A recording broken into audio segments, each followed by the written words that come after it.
is one of my favorite Daytonas of all time. If you were to choose, which one would you like? The modern one or yung Zenith natin? What's up guys? Another watch, another day. Behind the desk review na naman tayo, and today magkwekwentuhan lang po tayo, alright? So we have something very interesting today dun sa mga gustong mag-collect dyan at saka mga a little curious about yung mga history ng mga watches. Because today we will be talking about the Daytona and yung Daytona Zenith na tinatawag. So bakit nga pa tinawag the Daytona Zenith? This is the second generation kasi guys ng Daytona wherein they slap a Zenith movement inside. So it's not an in-house movement ni Rolex yung ginamit. Ang ginamit nila is Zenith El Primero caliber 400 yung ginamit nila guys na movement. Nilagay nila, which is that's the base movement of the Rolex na caliber 4030. Pag tinignan mo yung Daytona, paano mo malalaman kung ito nga ang tinatawag natin na Daytona Zenith or yung parang normal lang na Daytona, alright? So this is reference 16520 guys. Features a 40mm case size, which is perfect to most users. Okay, so the Daytona Zenith guys features a not solid ending pa siya. So this is quiet, this is a neo vintage.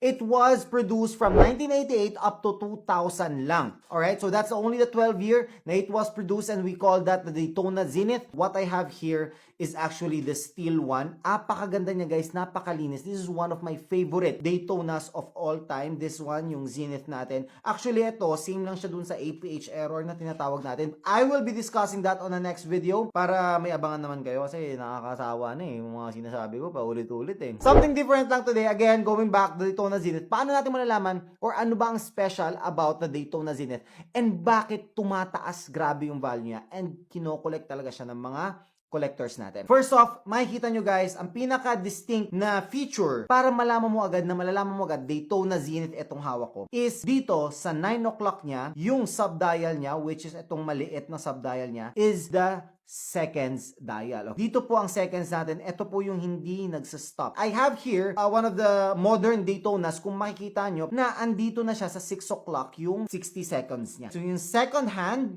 or yung second subdial is already on the 6 o'clock, wherein sa Zenith it is on the 9 o'clock. So yun actually yung pinakaunang makikita nyo na basis. However, if this was black, makikita mo na yung mga circles niya dito is medyo off-white pag andun sa black naman. So yun lang naman yung difference actually kung makikita mo. But inside of course, ang nakakaiba talaga dyan is yung caliber, which is ang daming collector gustong gusto yun. Apakaganda pa rin. So it's a new vintage now we call it. This is actually what I have here is a 1997, 1996, 1995, something like that. But in the middle of the production nitong Daytona Zenith natin. If I were to choose between both, of course, kasi yung modern iba, mas mabigat lang to. This is really a lot heavier. Itong bago natin, which is a reference 116500 na Panda natin. Features already a ceramic bezel. Ito naman, steel lang siya. Pero for me, mas clean to eh. Wrist check tayo.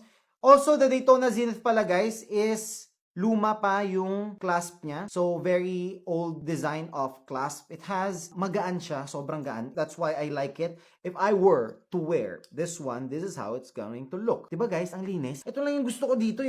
Pare, tingnan mo, nakadiin pa ako na t-shirt. So, nakaganito ako, oh, tingnan mo. Solid, diba?